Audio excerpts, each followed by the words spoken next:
of what they call Genesis.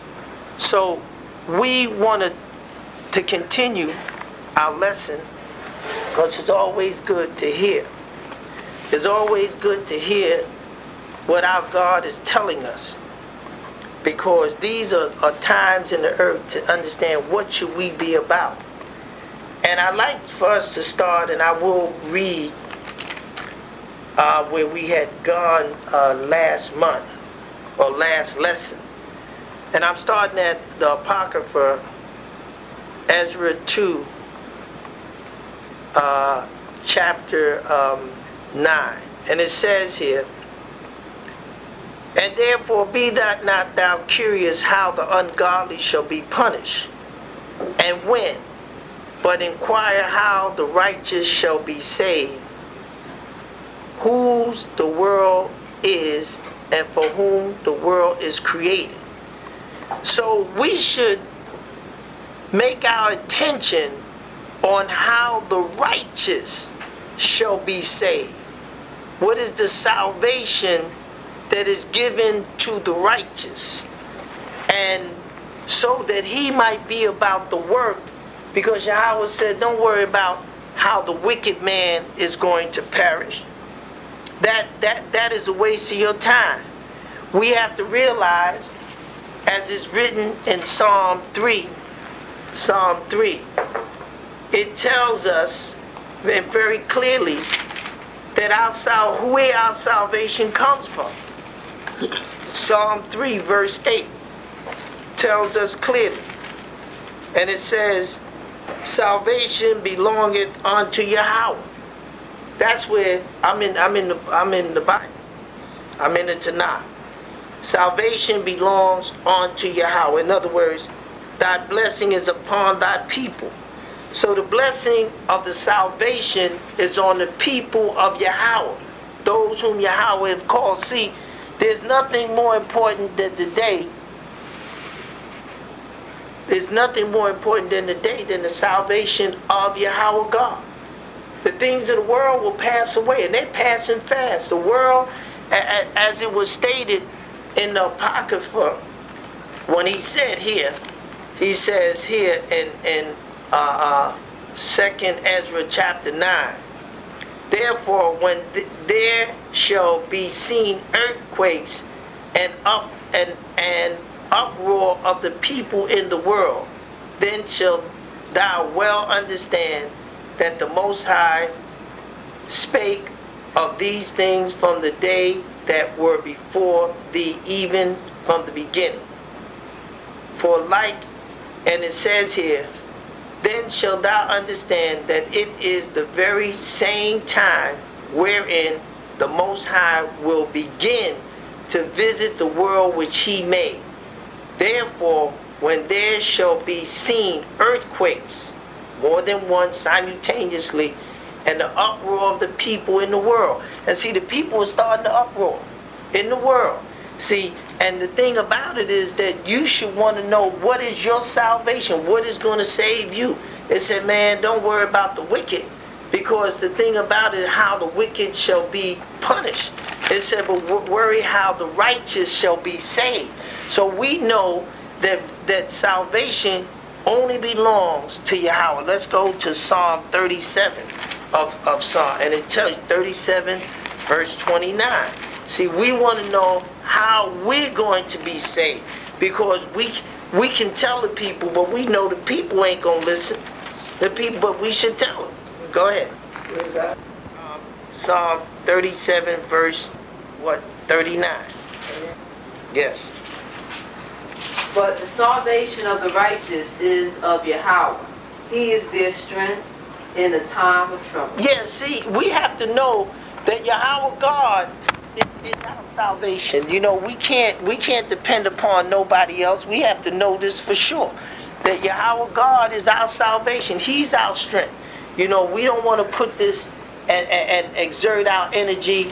Getting a degree is good, but you know, the thing about it is that what is going to save you? You want to know that a degree, it gives you a certain knowledge, but the point is that knowledge your salvation? In the physical world it may be, But the thing about it is we can see that the world is coming apart. So what should we be about? What should our efforts be applied to?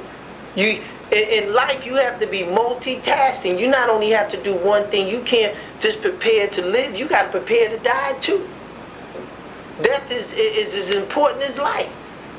If you understand what I'm saying? Money's important, buying food is important. But the thing about it is that you depend upon other people for this. The guy don't bring the food by the truck. These are all the blessings of Yahweh that Yahweh is giving to mankind. But the salvation of mankind depends upon Yahweh God. It doesn't depend. So Yahweh in Isaiah 26, Isaiah 26 says, Isaiah 26 verse 9. That's right. Isaiah 26, 9. It said, it says here, with my soul have I desired thee in the night. Yea, with my spirit within me will I seek thee early.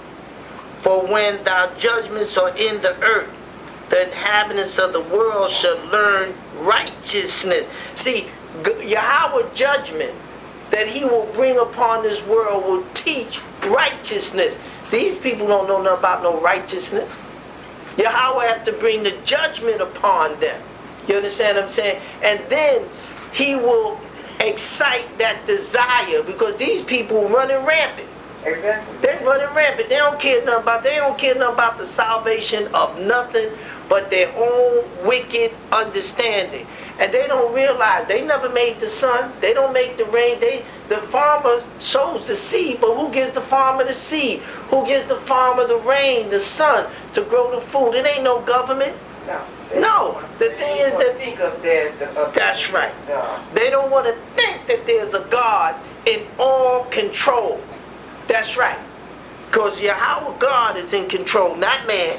And as it says in Proverbs, it says, Yahweh God said in Proverbs 8, and we go to Proverbs 8. Yeah, see, we got to understand what's our salvation. You can't worry about your children and how they think, your wife or your friends. That's irrelevant. You have to know what Yahweh expects of you.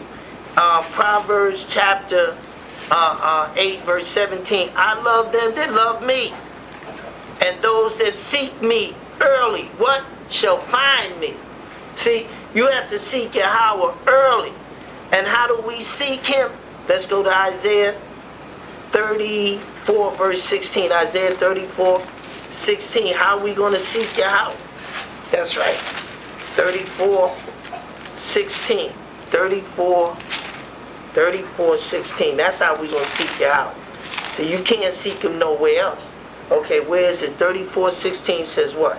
Seek ye out of the book of Yahweh, and read, no one of these shall fail. None shall want her mate, for my mouth it hath commanded. In his spirit it hath gathered them. That's right. Seek ye out of the book, and seek early. You understand? Because Yahweh God is your salvation. Man is not your salvation. You know, as it says in the New Testament, and the Philippines, the book of Philippines in the New Testament, he tells you, like we have to realize that our salvation is very important to us. We can't wait on nobody to find it for us. You have to find it for yourself. Okay? So we go in the book called the Book of Philippines, we will find a statement that verifies a truth. And that truth, Philippines 2, chapter 2, verse 12, it says, wherefore, my beloved, as ye have always obeyed, not as in my presence only, but now much more in my absence, work out your own salvation with fear and trembling. You have to work out your own salvation. You work it out. Because see, you can't depend upon a school system, a government. You have to depend upon you reading out of the book of living God, Yahweh. And you got to work it out. Not your mother, not your parents. Your parents got to work this out for themselves. And you can collectively, you understand? That's why even in Ezekiel, he told you. Ezekiel in his book told you this is the thing that we can come together and do it as one. But when you see that they don't want to do it, go about your own business and do it for yourself. Because the salvation of our God will come only by one way. See, so the thing is that you're responsible. You are responsible. You are responsible to seek these things out. It says here in Ezekiel, though these three men, Noah, Daniel, and Job were in it, they shall deliver but their own souls by their what? Righteousness, said Yahweh Elohim. See, but Yahweh says in other books, when he said, gather yourself together, O nation, not desire, before the decree bring forth. He tells you, he said the rod of the wicked shall not rest upon the lot of the righteous. Do you understand? Those of us that's seeking out salvation and know we gather together to encourage and to enhance that onward. Because you ain't got no salvation no other way. Where you gonna get it from? Your money? Your children? Your clothes? Your degree? The moment this stuff falls, people ain't gonna know what to do. The lights go out, they get scared. You understand? We have to have some alternatives. And Yahweh God has given you that alternative. And that alternative is for you to know that you must seek and you must plan your own salvation. You understand what I'm saying? We shouldn't, as it says in the book of Amos, and that is Exodus chapter... Exodus 8. No, I was just, what I was reading out of about Daniel and Noah, that was in Ezekiel. And the thing about it is that I'm encouraging you to do what my forefathers has done, to work out your own salvation for your own good. You understand? Don't wait for nobody to help you. Go do it yourself. Look in this book and read it and find the truth for yourself. Because it's going to be a terrible day when that day comes and you're going to point at somebody else because why? They didn't tell you. Well, he made me do this. Nah, it's what you should be about. You understand what I'm saying? Don't blame nobody. Go and find out for yourself. If you're going to sit and let somebody teach you, then examine every word they say. That's why he said, prove all things. How's somebody going to tell you that the man Christ started at the beginning of the book and his name is not there? Why would you let somebody convince you of that lie? If his name ain't there, they got 150 Psalms and his name ain't mentioned in one of them. So why would you, and in the church, you saying hallelujah, Yah. Praise Yah. Come on. I mean, you have to realize it's because you believe in somebody. If you believe in that somebody, then scrutinize what they're telling you. So to make sure that what they're telling you is absolutely true. You understand? Don't take their word without scrutinizing and examining what they're telling you. Examine it. Look at it. So in Amos chapter 5 verse 18, you understand, it says, woe unto you that desire the day of Yahweh, to what end is it for you? The day of Yahweh is darkness and not light. Yes. See, we don't wish these days to come. We're going to take the days and the time that Yahweh has given us to what?